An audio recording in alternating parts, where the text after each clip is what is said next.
as everyone likes to affectionately call you, Judge Judy, although I like to call you my friend Judy. It's hard to want to read her bio because I tell you, you learn a lot about a person and her spouse when you go on a trip to Europe and you've never met them or their spouse, how they treat you, what they do, how they just add so much wonder to a trip. And I can definitely say that about Judy.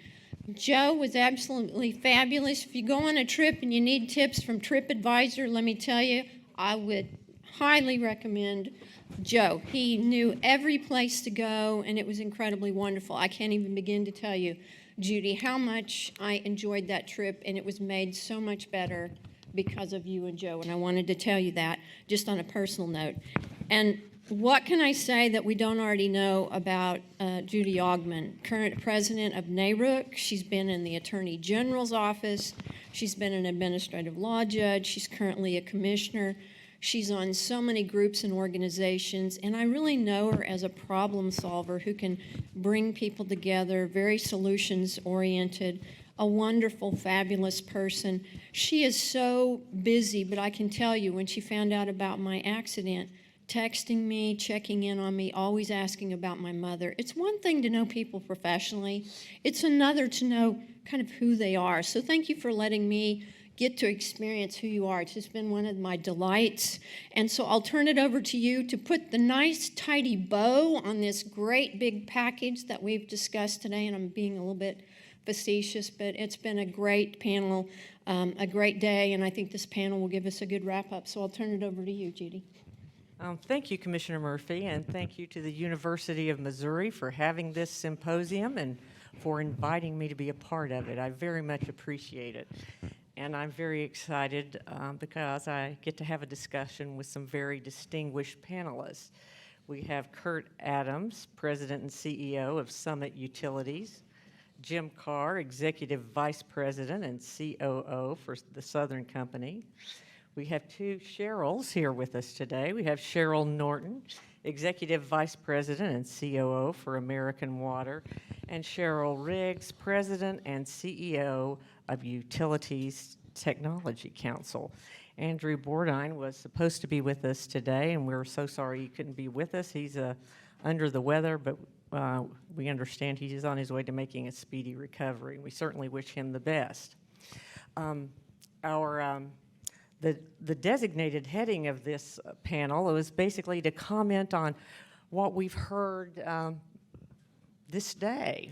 A lot of the, I guess, pulling from the most pressing issues that we're all facing. Basically, their governmental focal points and how they will affect business and operational decision makings at the utilities.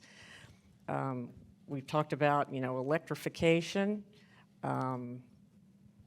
contamination, wastewater removal, cyber and resilience, and the move toward decarbonization. And of course, that affects pretty much everything across the board. So we'll be hearing some perspectives, and I've invited each of our panelists to give us a few opening comments on just sort of their take in general, just a few points that they would like for us to bear in mind as we're moving forward. And we'll start with you, Kurt, if you'd like. Thank you. My name is Kurt Adams, President and CEO of Summit Utilities. We are a 5-state privately held natural gas utility. And I'd just like to start by thanking NARUC and FRI and all the commissioners for these. I was a commissioner in Maine. I was the chairman of the Maine Public Utilities Commission for a while. And I found NARUC to be an incredibly valuable source of information, particularly for new commissioners. And at a time when more is expected of commissioners than ever in my lifetime, I've been doing energy-related work for over 30 years now, and I've never seen a time where we have expected commissions to navigate a more complex environment than this one, bar none, not even close. And as a consequence, organizations like NARUC and FRI have a huge role to play just to make sure good regulation happens. I'm going to just tell a quick story and then talk about innovation. I left the Maine Commission in 2008. Shortly after that, I took a job where I had to travel out of the state a lot. And in Maine, we get weather. I was traveling. I had an outage at my home, one of my family members told me about. So I called my local utility. And I called the 800 number that appeared on the website when I dialed it up. I've got an outage. I get this guy on the other end of the phone. He sighs, clearly does not want to answer the call. It's like, okay, give me your information. And I gave him my information, and he didn't know that I literally left the commission like 3 weeks before. And I said, so tell me where you are. He said, I'm in Texas. I work for a private company. I really would rather not share it with you. And I was like, that's okay. Do you work with this utility? And he said, no, but my number's on the website. So I get calls, and I always know what the weather is in Maine. And he was very dry, and he said, I'm a software developer, and I just sit here at my desk, and whenever there's a storm, if you call that number from out of state that's on the website, you come to my desk. And I said, that's amazing. And so I'm thoroughly enthralled by this call now, so I said to him, how long have you been taking calls for this utility? Can anybody guess? Just guess. 5 years. You're under. 8 years. 8 years, this poor guy. And he said, every once in a while I steel myself and I say, today's the day I'm going to make the difference, and I take an afternoon and I try to find the right person at the utility. And the best that he ever got was somebody in operations that said, if you can take the customer's information and call me, I'll make sure we get him on the dispatch list. Best he ever did. So I gave him a number, and that number happened to be the direct dial to the chairman's desk. My friend of mine who took my job after I left, and he never forgave me for that because this guy would then give that number to everybody who called him, and it got solved so fast. It was like a month it was done. Utilities don't get paid to innovate beyond the extent to which they can recover it. That particular utility was paid to develop an IT system and a website to solve for the best service that was recoverable. That is the form of our regulation. We are now expected, all the challenges you heard about today, electrification. Some of the states I do business in, we have public policymakers saying natural gas utilities should go away. All of the challenges that we have today, all of the myriad of unanticipated events that occur, from cyber to electrification to more severe weather, are all expected to be dealt with in a context where regulators and utilities are expected to innovate only to the extent maximum necessary. And that's not going to be enough. Not only do we have to solve all of the problems we have every day, we have got to decarbonize our energy system. And we have to do it in a way where we can lead the rest of the world. Where still today, 45% of the world's population does not have reliable energy. 10% of the world's population has no electricity at all. 6.5 billion people on this planet have no reliable transportation and would like to have a car someday. That's the world we live in. So not only do we have to innovate for us, we've got to deliver it for the whole globe. The way I think about it is the regulators and the business community are very much stuck together here. Anybody remember the movie Life of Pi? Right? There's a kid and a tiger stuck in a boat together. That's the utility leadership and regulators. And utility leadership is not the tiger, in case you're curious. And our job collectively is to take that 100 years of American utility regulation and turn it into an engine for innovation and growth to solve the problems of today. And it is no small feat. Thanks. Thank you. We'll now hear from Cheryl Norton. Thank you. Yeah, and I really appreciate being here today, too. It was an opportunity for me to come home. So I grew up in the Kansas City area and really excited to be back. I get to spend some time with my family while I'm here. But I've been in New Jersey for about 3.5 years. It's really not as bad as it sounds. It's really a nice place. We have found it to be really fun and incredible, and we've enjoyed it a lot. So when you think you know something about a community, take a step back and go give it a chance, because it was not high on my list of places to move to, but we wouldn't trade it for the world now. So, and I just, as I listened today, it was really interesting because every topic that we talked about, even if it was completely focused on the grid and energy, it still applied. It still connects with me because we deal with everything that we talked about today. When you talk about clean energy, we get pressure all the time. Water is a very energy-intensive business. When we talk about cyber, it's something we focus on and talk about all the time. And, of course, PFAS, I had my expert R&D person up here, Lauren, did a great job, to talk about PFAS because, again, it's something we talk about all the time. But But when it doesn't work, that's when it gets really, really serious. Look at Jackson, Mississippi. What a mess. And it's a tragedy, honestly. The thing that I found interesting was that they said, oh, these people have been on a boil order for a month now. And this was like 2 weeks after the flood. So do the math. They were on a boil order before the flood. And then after the flood, they not only, parts of them were on a boil order, they also didn't have enough water. And that doesn't happen overnight. It doesn't happen from one flood. It happens from years of neglect and failure to invest. And when I look at it and think about what a tragedy it is for the people who live in that community, and earlier somebody talked about mutual assistance, mutual aid. You know what? Doesn't really exist in the water industry. Talk about being behind the times. It doesn't really exist. You reach out to communities like that, you say, what can we do to help? And they said, nope, we're good. We're good, we don't need any help. And it's just a mindset that we've got to take the opportunity when there's a situation like that and say, what can be different about this? The opportunity here is to really raise the level of knowledge around the infrastructure issues that we have across the United States. Unfortunately, Jackson, Mississippi is not the only system that's at risk for something like this to happen. It could happen in any given state. There are about 53,000 water utilities across the United States. Talk about fragmentation. We've got to look at regionalization. We've got to look at how all the funding, when we talk about the funding that's coming out from the federal government and what's going to happen with that funding, yeah, it's only a small drop in the bucket compared to what's needed. But the sadder part for me is that we continue to throw that kind of funding, those kinds of grants, at systems that are completely failing. So what do we think is going to happen? They might go in and do a project to fix their short-term problem, but what kind of conversation are we going to be having in 5 or 10 years from now? Same conversation, same communities, because if we don't change the structure and the way they operate, it's going to be a serious problem for us. So, you know, we're working on a lot of fronts to try to raise the level of conversation around the need for infrastructure, around the need for regionalization, and to reduce that fragmentation. Because until you do that, you're going to have to be constantly worried about contaminants in water. We're the only utility people ingest. It's a big issue for us. Cybersecurity issues, reliability, sustainability, all of it is going to continue to be on a table in a way, just like in Jackson, where people are going to be devastated. Think about waking up in the morning and not being able to turn your tap on and use the water that comes out, not for a day, not for 2 days, but for weeks. And how would that impact your life?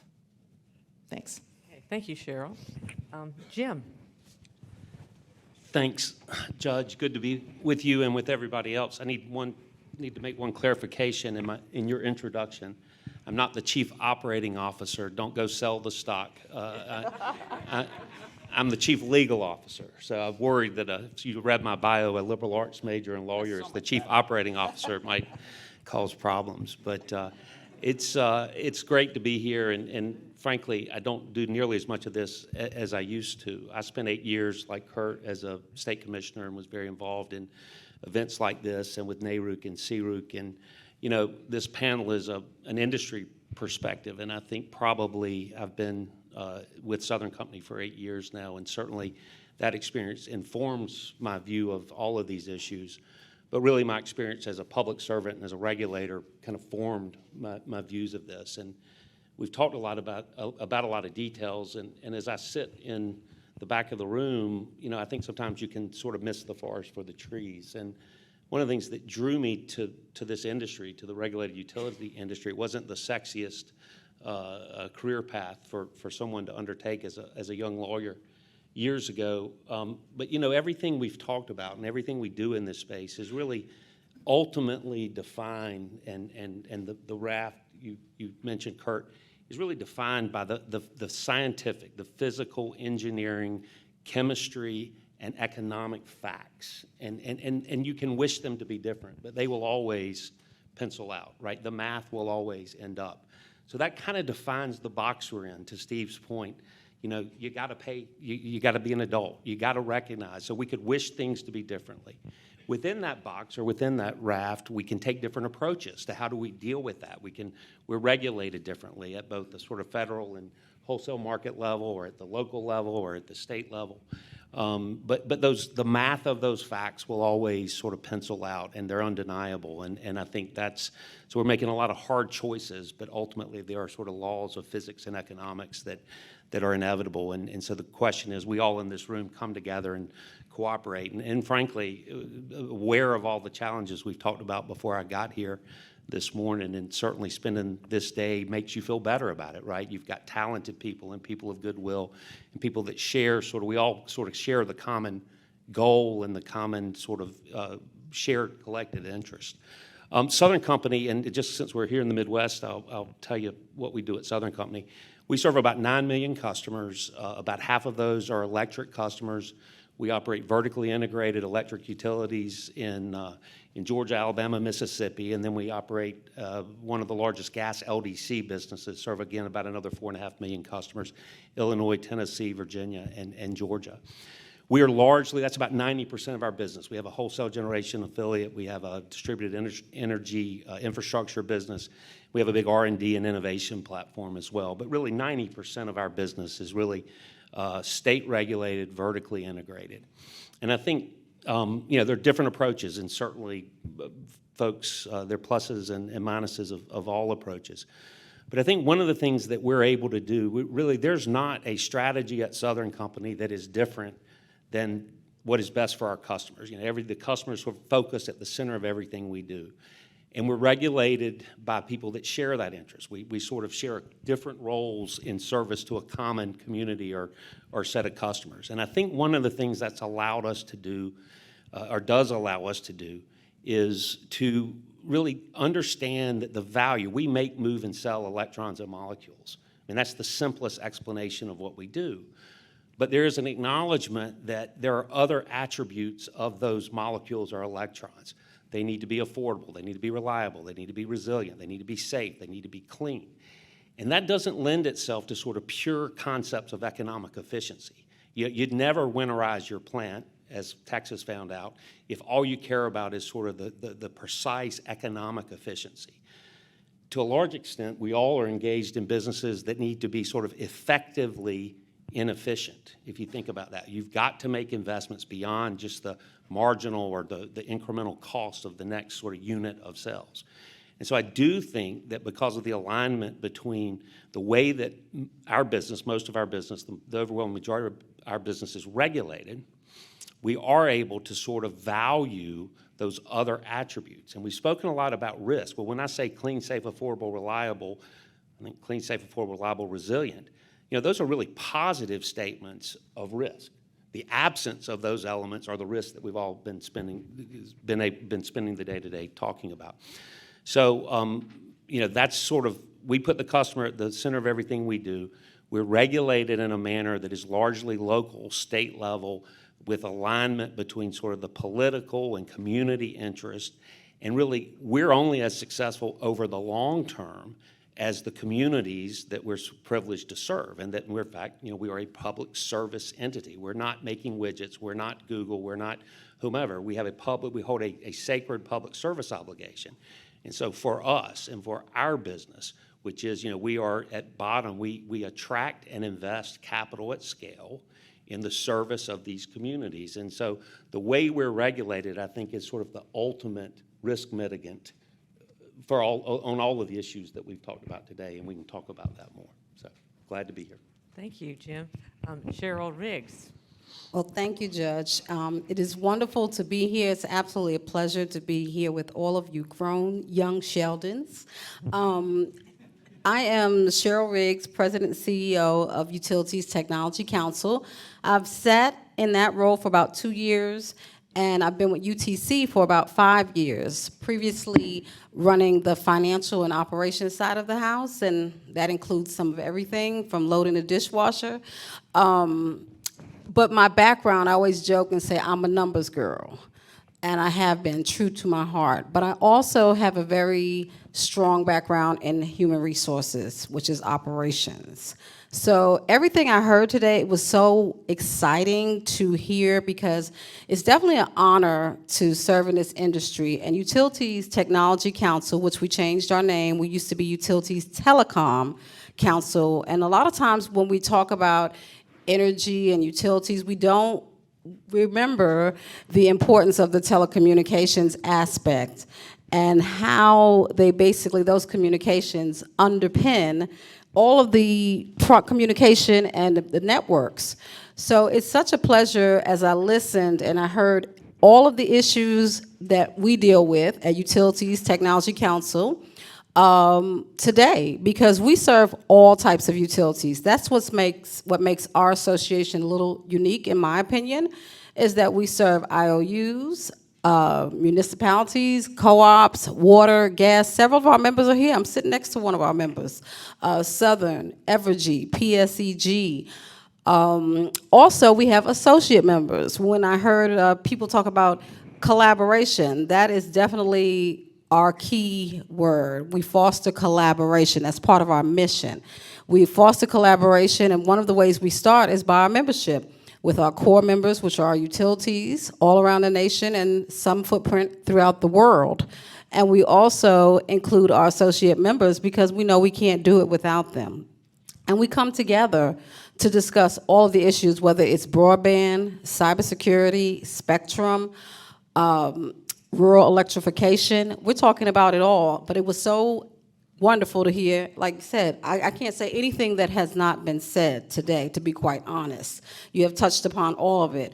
And we are bringing all of our members to the table because, as they stated in the last session, the last panel, is anyone getting everybody together? We're trying.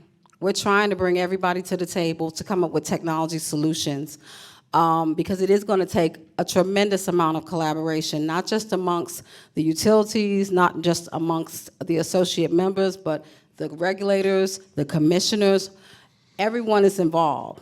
And we try to make sure that everyone knows exactly who's involved in this process. And of course, we say all the time we're member-driven. But what that really means is we are consumer-driven, which is you and me. We use the word ratepayer, but actually, that's just you and me and our families. They keep the lights on, they keep the water running, so that we can have all the amenities we need. And it is our job, with great honor, to make sure that they have the access to the solutions. As Mitty said, middle mile, I'm gonna use broadband, I love that as an example. We have regulations, so even though utilities might want to serve the entire community, regulations may say you have to stop right here. But we're able to bring them together and say, okay, well, you can pass the baton to a co-op, a neighboring co-op, and actually achieve the goal. So we try to do that too. It's not, I don't want to say we're kind of sneaking around, but we're trying to make sure that while you're at the front line, we're right behind you supporting as much as we can. So like I said, I don't think I can say a lot more than what has been said.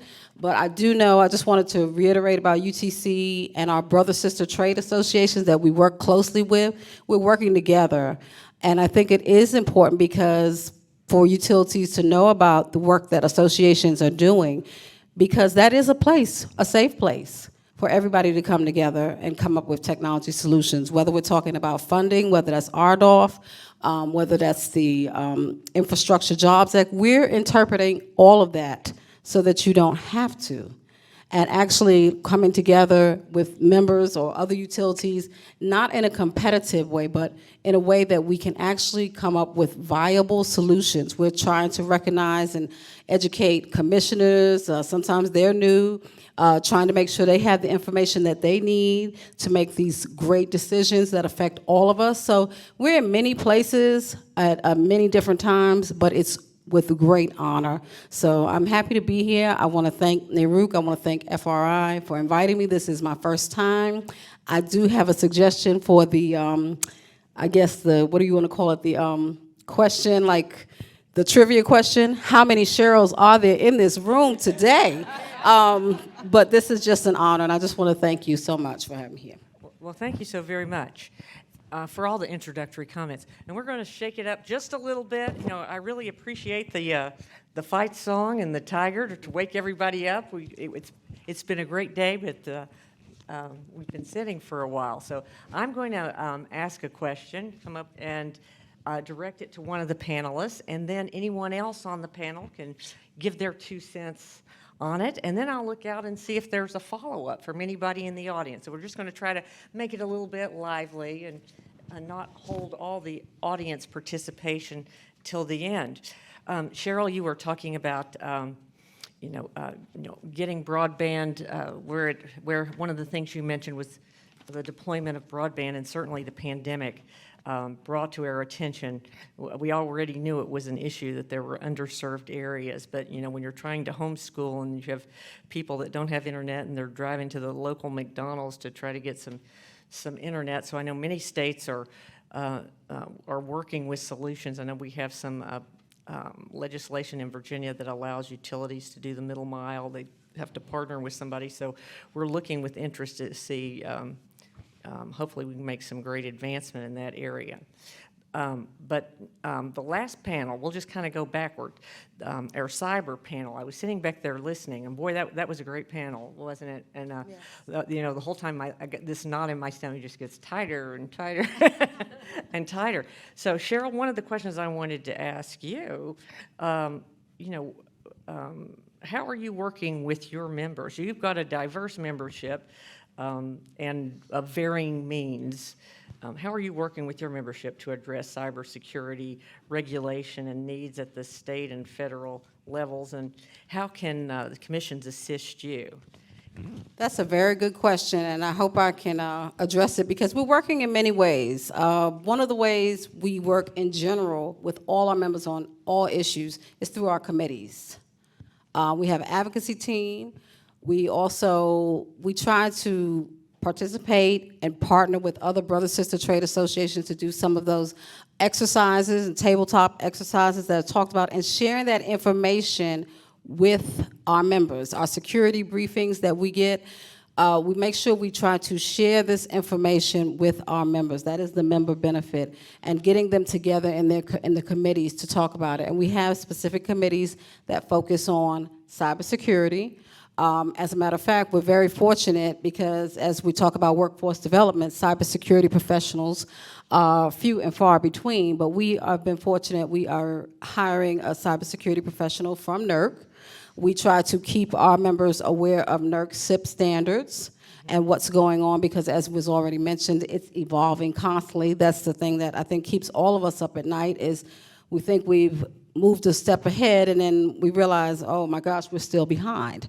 So we're trying to do all of that for our members and keeping the conversation going, because I do want to reiterate that how important the collaboration is, because so many times I've sat in conversations with different groups, whether it's regulators, commissioners, lawmakers, whoever the group is, educators, different branches of the government other than the FCC, that are saying the same thing. And I'm like, my goodness. Even some of our members, Southern is huge.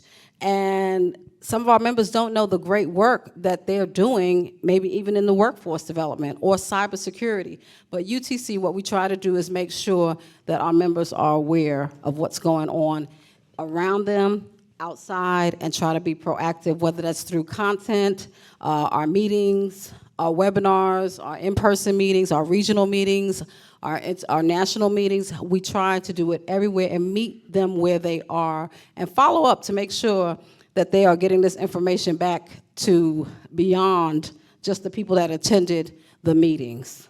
I agree, having a trusted source for information makes all the difference, and I know that's a vital role that you play. Jim? Yeah, during the last panel, one of the notes I wrote down, which I wouldn't quite hit on, but I wanted to cover, it's been important to us at Southern Company. I think we've been fortunate. Our CEO, Tom Fanning, has really led the electric sector's efforts in the space and coordinated with other critical infrastructure and the financial community and telecommunications and other groups. But, so I joined the company in 2014, and we had no real governance around cybersecurity. I mean, we had a CISO, but and in that time, so about 8.5 years, we now have a full standing committee of our board, which is focused on both cyber and physical security. And so from a governance perspective, we have identified these issues as sort of fundamental to our business. And then it certainly affects so many parts, human capital, capital allocation, frankly, risk. We've taken on probably more risk in working with the three-letter agencies than we might normally have. We realized we had to, the lawyer in me doesn't want to do any of that, and we had to sort of get aggressive. But to support that, if this is such an important issue for us, then, really, what is a board? The board should focus on the key risks confronting the business, and then you need to make sure you have a competent board to address that. So we have several members of our board have top secret clearance. Our CEO does, certainly our CISO does, several of our senior executives do. That committee of the board focuses on these issues year-round, but certainly 5 times a year. The security cleared members of that committee and management have actually met in a SCIF and received, which is a top secret room where you can get top secret information. So I just would sort of elevate it beyond just the operating environment to governance. And I would just say in 8.5 years, where we started to where we are from a governance around that suite of risk confronting the business has really been a significant shift. And I think it's been very valuable to us. Yeah, and from a water utility perspective, as I said, we're the only utility that you ingest, making cybersecurity even that much more important. In Florida, not that long ago, a small system was hacked into, and they actually adjusted the chemical feed at that treatment facility. There was a hack in San Francisco of a water utility, and when you start thinking about what could happen in that kind of a situation, you understand it's really, really important, and as fragmented as the industry is, to have so many small systems, frankly, that may not have their eye on the ball at all related to cybersecurity. It's important to set some basic standards and have some regulations around what do they have to do as a minimum. And so we're starting to see more and more states adopt legislation that will put cybersecurity requirements in for water utilities. I think it's incredibly important. We've had a cybersecurity program since 2001, but I can tell you it looks a whole lot different today than it did even in 2010 or 2015. It continues to evolve and be incredible, and yet today as I sat here, I heard a couple of things and I'm like, I wonder, could we do that better? And are there things that we should be looking at and thinking about and adding? And how can we make it more robust? And I love the thought of collaborating. We do a lot of collaboration. Nick Santillo has led our cybersecurity group for quite some time, and he's been on lots of panels and worked with lots of different groups. And as you said, we work a lot with those three-letter organizations. It's just incredibly important to our industry. And we feel committed to driving cybersecurity for the entire industry and not just American Water. I don't have much to add. I would like to give kudos to the last panel, though. Anytime that I go to a cybersecurity panel and I leave more educated than I am anxious, it was a really good panel. Because there's usually a lot of anxiety that's spun out with a lot of practical solutions. So the panel was great. Thank you. The only thing I'd add from a really big picture perspective for somebody from a rural state, there are a lot of small utilities in America without the resources to invest in even the most basic cyber protections. And if there's any role for a national organization with a reach like NARUC, it's to try to create vehicles and mechanisms to make the protection affordable. Because you can do just as much harm targeting these small utilities in the aggregate as you can targeting a very large utility. And to me, that is probably the biggest gap in the utility space. We tend to draw the line below a certain level, like that group doesn't matter. They do, and they need help, and they need resources. I'll just sort of follow up on that. I believe I heard Commissioner Duffy asking this question. Where can state commissions add value? We really don't want to be redundant, but where can we best add value? I know one thing we did at the Virginia Commission was we worked with the our local, with the state Homeland Security.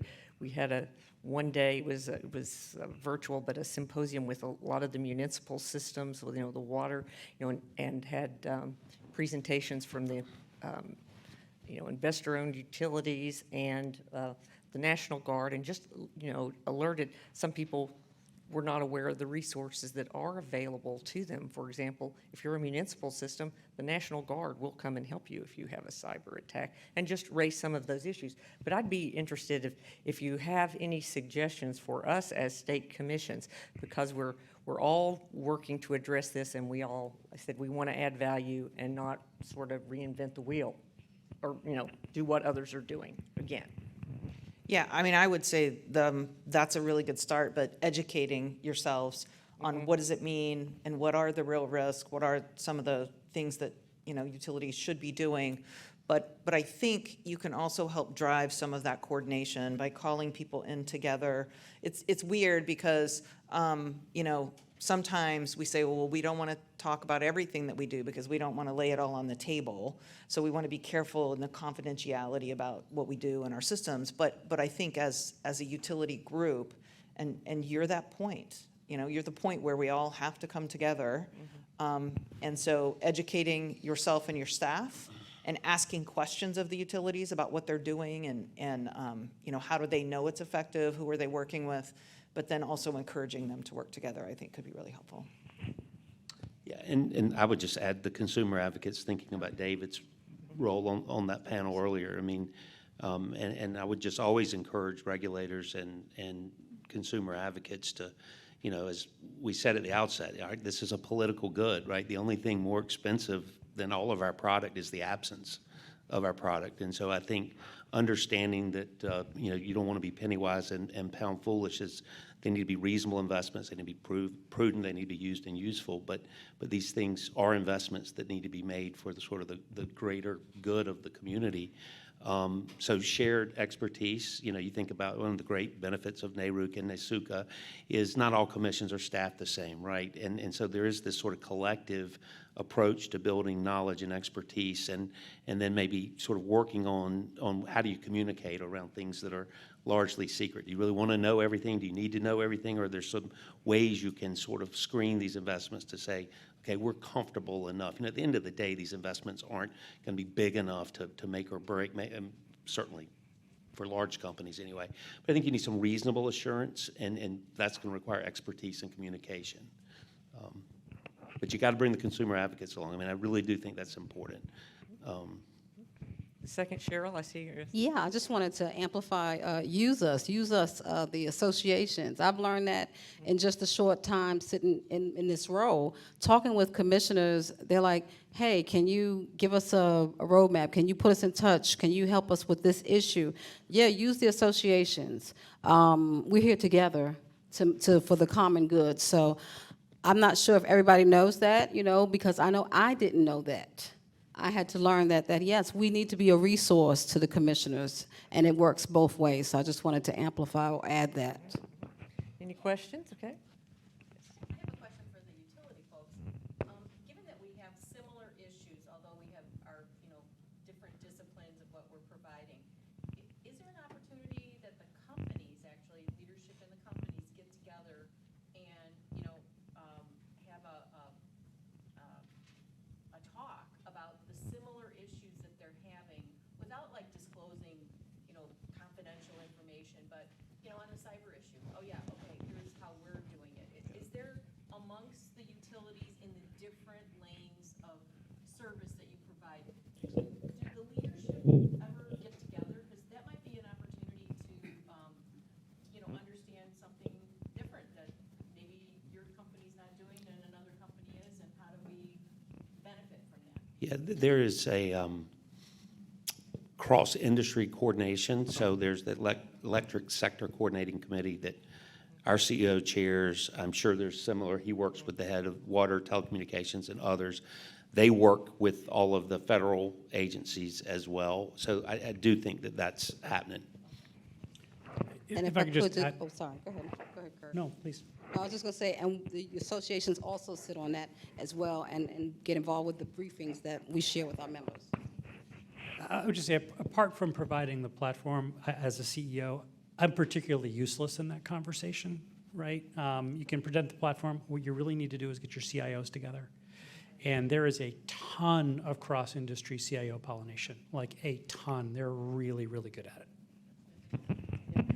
And this administration has brought a chief cyber officer for the White House, within the White House to help coordinate that effort, because it is, there are many different agencies in charge of the various sectors. So I think that's encouraging. Yeah. And the only other thing, and one of the folks on the cyber panel mentioned this, but I'd say too, it's not just sort of the sexy sort of cyber. It's also a basic sort of spare transformers and the ability to operate in a more manual basis. I mean, it's really preparing for sort of broader elements of resilience beyond just sort of the fancy sort of the technical aspects of it. I mean, there's a lot of just meat and potatoes, sort of backup hard work you need to plan for around resiliency. And, that's one of those things that I think there's probably varying approaches within the industry. And I think that's another area where I said earlier, I used the term, and I made it up on the spot, I hope it's okay, but sort of effectively inefficient. I mean, in other words, there is value to our customers to have spare transformers. We get a lot of good support for that type of physical redundancy in our system. In fact, in times of stress, we get a lot of calls from neighboring utilities who want to acquire transformers from us because they're not allowed to they don't have that support and that access. And so I think you can get enamored a little bit with the sort of spy versus spy aspects of cyber, but there's a lot of what I'd call just kind of basic operational redundancy and support or extra sort of planning and thinking through that you need to have. And again, I think consumer advocates, regulators need to be aware of that and need to be reasonably supportive. Yeah, and to that point, we do a lot of drills to make sure that we're ready if something happens or goes wrong.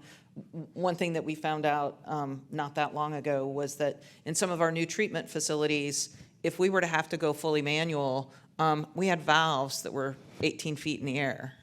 It's kind of hard for an operator to climb up there and close that valve if they need to. And so we actually did some work to rework that, to make it so they could manually close a valve if they needed to, because everything's controlled by computers. It's all SCADA. So if something happens and your SCADA goes down, what are you going to do? Can you run this treatment facility and produce good, clean, safe water without all that computer backup? And as I think about, we've gotten really good at doing emergency drills of all sorts, and including other community partners, including the fire department, the police department, the first responders, the EOC people, the regulators.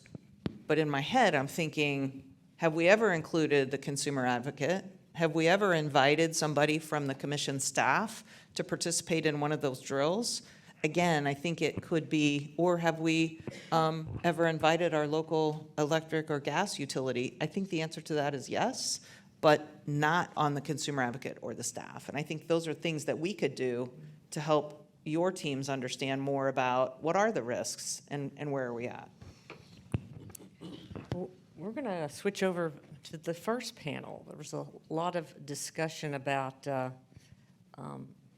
decarbonizing and the cost of decarbonizing and how we get there. So, Kurt, I'm going to start with you. So how do we break down the political barriers to take a holistic view on the energy transition? What does the effective energy transition mean to you?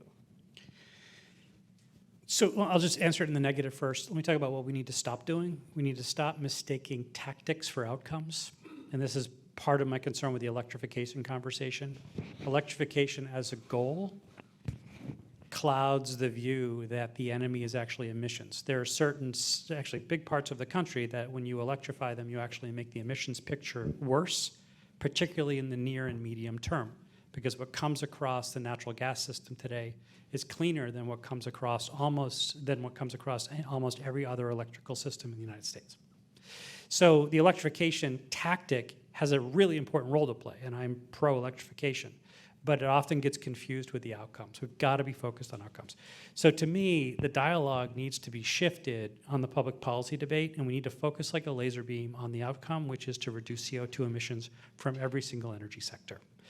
The second thing I think we have to do is just be really honest about the magnitude of the problem. And if you haven't read Bill Gates' book, what I really like about it as an energy person, you read it, and I know reading it that somebody who's not an energy person can understand it. And it plays a really important role in that respect, because most of what we read, if you give to a very smart person who's not an energy person, they will not understand it. That book is very, very effective in that regard. And one of the primary points he makes is that we do not have a solution, a technical solution, at all for over 75% of the CO2 emissions in our economy. No technical solution, not a cost-effective one, not a technically solved one. We don't have it. We have an imperfect solution for the 25% that's electricity. And that imperfect solution is wind and solar. Great solution, but it's imperfect because we don't solve the storage problem. So the magnitude of the task is huge. And I think we need to start with those two premises, which is the magnitude is huge, and it's going to take a lot of solutions to solve for it, and we've got to focus on outcomes instead of tactics. I think we have to start there and redefining the dialogue. Okay, anybody else? Yeah, I mean, I think said the same thing a little bit differently. I think we have to be, sort of, what is the long-term goal? What's the long-term problem we're trying to solve? And be careful about sort of making arbitrary and in some ways inconsistent policy choices along that way. You know, we've still got to live between now and wherever that net zero future is. And so you've got to make decisions that are always balancing clean, safe, affordable, reliable. And there's not sort of I think applying arbitrary timelines. We were very clear that we think within 2050 we can be reasonably approach net zero. We've certainly cut about half of our emissions since '07, really largely just fuel switching to natural gas. But if you look at parts of Europe or parts of our country that have jumped on sort of eliminating natural gas as really a bridge fuel, you know, I would bet the emissions in New England will be worse over the last couple of years because of burning fuel oil and wood, frankly, to heat. Heaven forbid they have a real cold snap and you have the human tragedy that's likely to occur. That certainly has happened in Germany when they jumped post-Fukushima and got out of the nuclear business, and then they got hooked on Russian gas, and now that's gone, so they're cranking up the coal units. And so you know, there's a path. There's sort of, again, we're bound by physics and economics. Everyone acknowledges the issue, but you've got to sort of get there in a way that's sort of tactically rational and not be sort of arbitrarily setting guidelines. And I understand there's a scientific belief in sort of the pace at which we need to move, but we're actually setting ourselves back. I mean, in other words, when you sort of throw an arbitrary sort of short-term view on things, you're making the problem worse than maybe not answering the problem as quickly as you might need to versus are you making it worse? And so I think sort of what Kurt's saying, but maybe said a little more specifically about sort of arbitrary timelines and approaches. Yeah, and I think one key piece of that we can't forget is that affordability piece. How much are customers able and willing to pay for that to happen? I mean, we're trying to be very intentional and take steps that make sense, but maybe we're not moving as fast as some would like for us to move in our space. And we have a much smaller carbon footprint than most of our utilities peers, kind of, if you will, because we are a water utility. But, you know, we're working with companies like NJR in New Jersey, and we're getting ready to install the largest floating solar array, which will provide about 95% of the energy that we need to run one of our treatment facilities. And it's great. We're really excited about it, but we could only do it because we partnered with NJR, and it made sense from an economical perspective. You know, we've started looking at, okay, so what can we really do to move the needle? We're big energy users. And, you know, as we see the grid get greener through these things, we're naturally benefiting from that. But we're also looking at, okay, how much of our capital do we need to carve out over the next few years to replace pumps and motors that will help us drive down our energy usage and make them more efficient? Again, we're not going to add that much capital. We're trying to do it within the realm of what we have, because that affordability piece, if customers are feeling it on their energy side and they're also having to feel it on the water side for all this pressure, it's significant. And it is something that we're going to have to deal with, because no matter how low our bills are, there are some customers who just can't afford it, and we've got to consider that. Okay, Kurt, I'm going to ask you another one. How do you answer the argument that any investment in pipelines drives perpetuation of fossil fuel usage? How do you deal with that question? I love this question, and I got to tell you, I was so dumb when the first anti-gas extension debate hit my radar screen. It was in Boston, and some activists were trying to stop a lateral from a gas pipeline to go into a new building that was built. It was like an apartment residential building. And they were trying to stop just the interconnect because that was going to perpetuate fossil fuel in this building for 40 years. And I didn't get it, because I'm an infrastructure guy, and I know that pipelines are just roads. Power lines are just roads. And if you've spent any time in the developing world, you know that fuel is actually delivered in a lot of places on horseback and on donkey-back propane tanks. That's how it gets delivered remotely. And so I was really dumb about it, and I didn't get it for the longest time. And I still don't fundamentally understand it, but where I effectively default to is we need every piece of infrastructure to solve that 75% problem that Bill Gates defined, every piece of infrastructure. And what we have in the natural gas system in the United States is the largest energy storage system in the world that can store and deliver molecules, which are nature's way of doing energy storage. To me, the key question for policymakers is, why would you assume that cost is sunk and gone when you do not have an affordable way to decarbonize the system? Why is that the right assumptive starting place? Isn't the right assumptive starting place, let's use every piece of infrastructure we have to its maximum capability to decarbonize the system before we start thinking about mothballing anything? That's where I would start. Don't see any questions out there. Okay. Commissioner Murphy?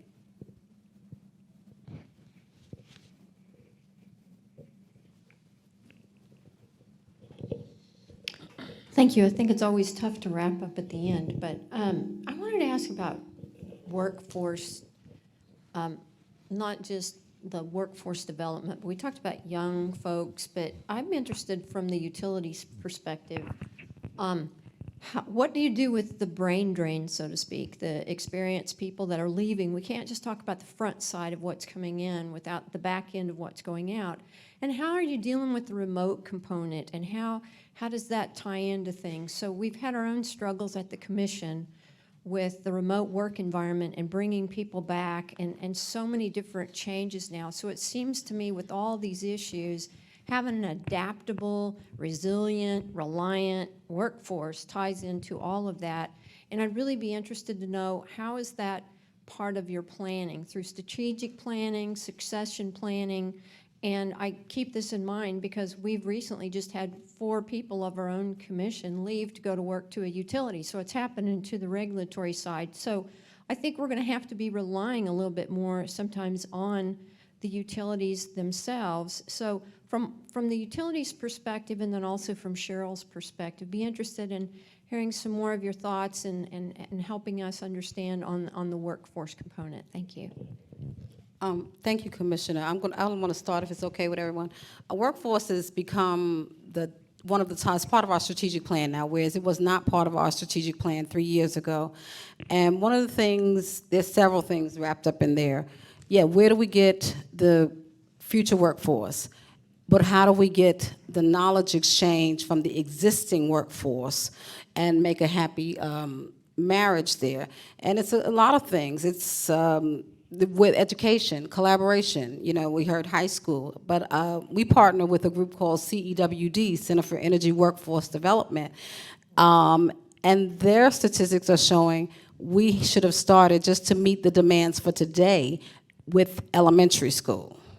So that's how far the energy sector is behind when it comes to the workforce development.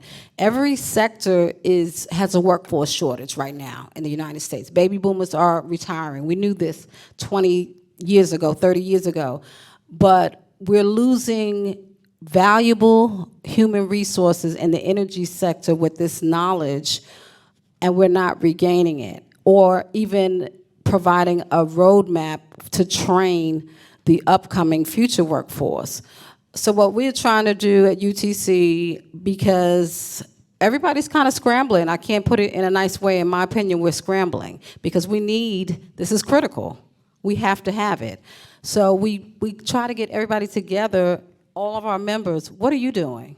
We're also getting together with educational institutions. What are you doing? We're even trying to advocate for energy to be another cluster in the Department of Education so that it will be part of the curriculum as early as elementary school. So this is a huge deal, because when we even talk about funding, the government can provide all the funding it wants, but if there's no workforce to actually execute or deploy the technology, we have still a terrible conundrum there. So that's just a little bit. Workforce is very passionate. I'm very passionate about it because, like you said, the remote, this is another thing that we don't address in the energy sector, talking about, well, why don't we have these groups represented in the energy workforce? We have to raise awareness to the so-called unserved, unrepresented groups. We may not be able to pay what some of the utilities can pay, but we do have to create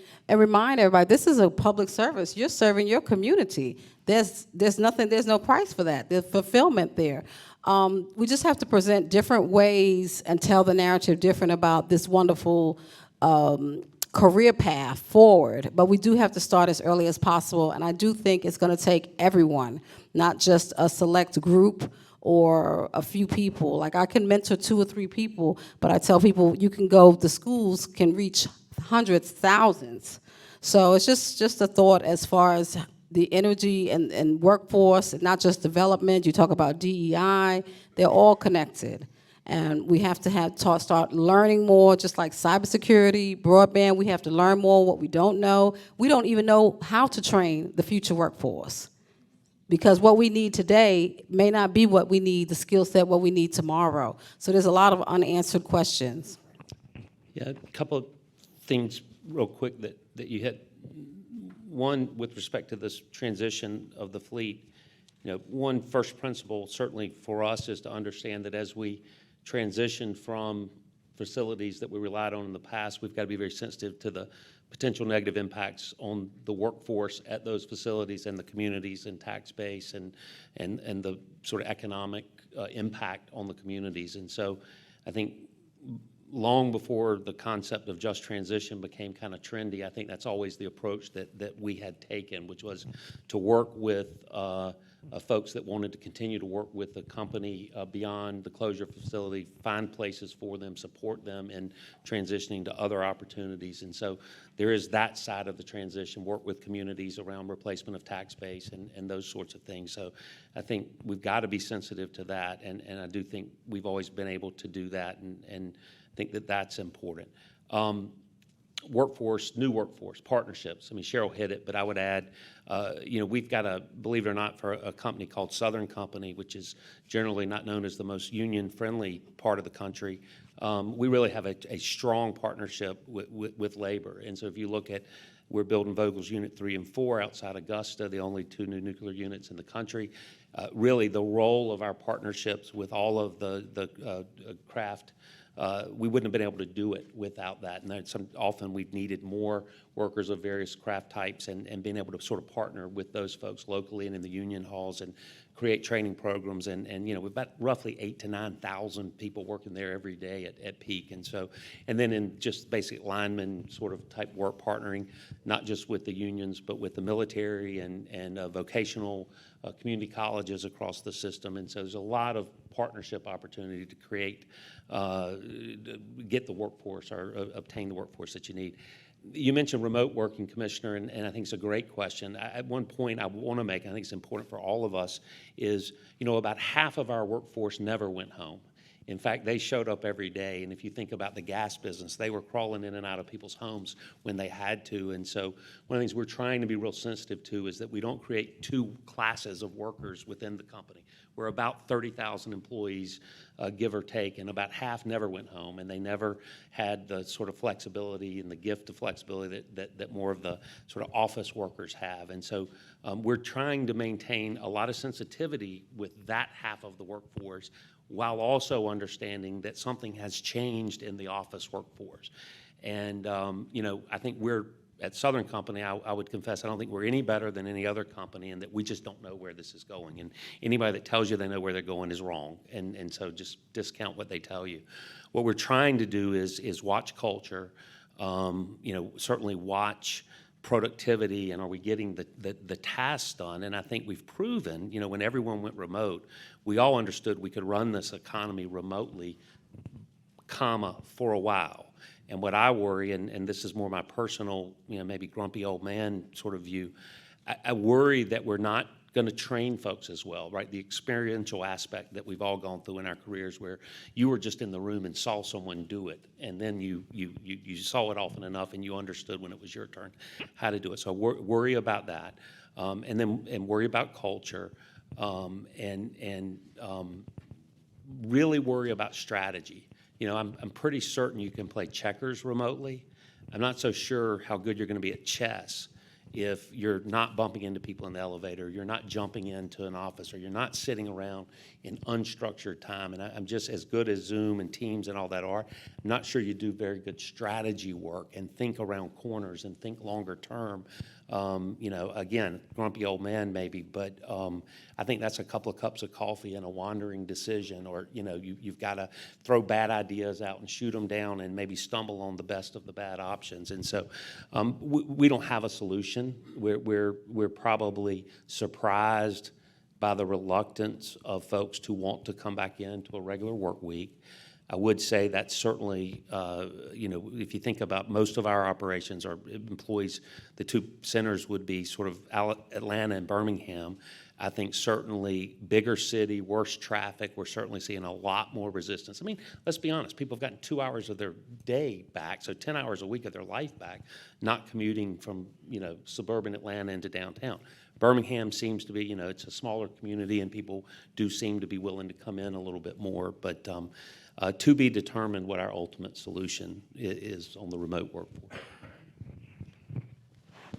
Yeah, I would just add a lot of the same things that you've heard from the other two panelists, but you know, we're trying to leverage technology as much as we possibly can to capture some of that knowledge that we may not have been as good at before. The days of calling retired people back to find a valve or to show us how to do something hopefully are close to being over, but we still use that as an option if it's the last thing that we can do. And usually they're thrilled. Usually it makes them feel really good.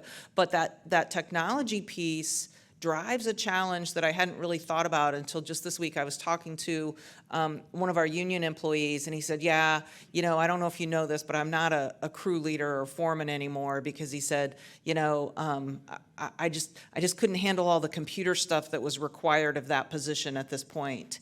And he said, so, you know, I stepped back and I'm not in that lead position anymore. And I thought, wow. You know, I hadn't really thought about really down there at the front line. We're asking them to do more with computers and technology, and it's putting a strain on some of our older employees who've been in the business for a really long time. And so we've got to be careful in how we implement that technology, and how, you know, kudos to him for stepping back, but that's going to be a key piece for us. The other thing is that we've tried to create some positions. We've tried to put people in roles that they can learn from people. You know, we love Jim Jenkins, but what happens when Jim walks away from American Water? You know, we have to think about that, because that's a knowledge base that you can't capture with technology. It's a knowledge base that we need people working with Jim, and Jim needs to be extremely focused on transferring that knowledge. We have an attorney in one of our states that we know she's leaving by the end of the year, and her instructions have been, You got 2 other attorneys that you work with here. You need to be transferring as much knowledge as you possibly can. And it's easy when you know and can plan, but you've got to have that really robust succession planning process. And we've been working on it for years, still not exactly where I would like it to be, but that's kind of what our plan is. Do we have 2 hours left on this panel? All right. So I think about this more than that is probably healthy. We are 15 times larger today as a workforce than we were in 2015. In 2021, our voluntary turnover rate was under 7%. The national average was about 49%. Utilities were somewhere around 17%. And we spend a lot of time thinking about culture, a lot of time thinking about our story, a lot of time thinking about work remote. So let's talk about the story. The big question that I think the chairwoman is asking is, how do you attract young, aggressive, smart people to a gas company? And it is a hard question, and I'll tell you how. You have to have a story that resonates with their values.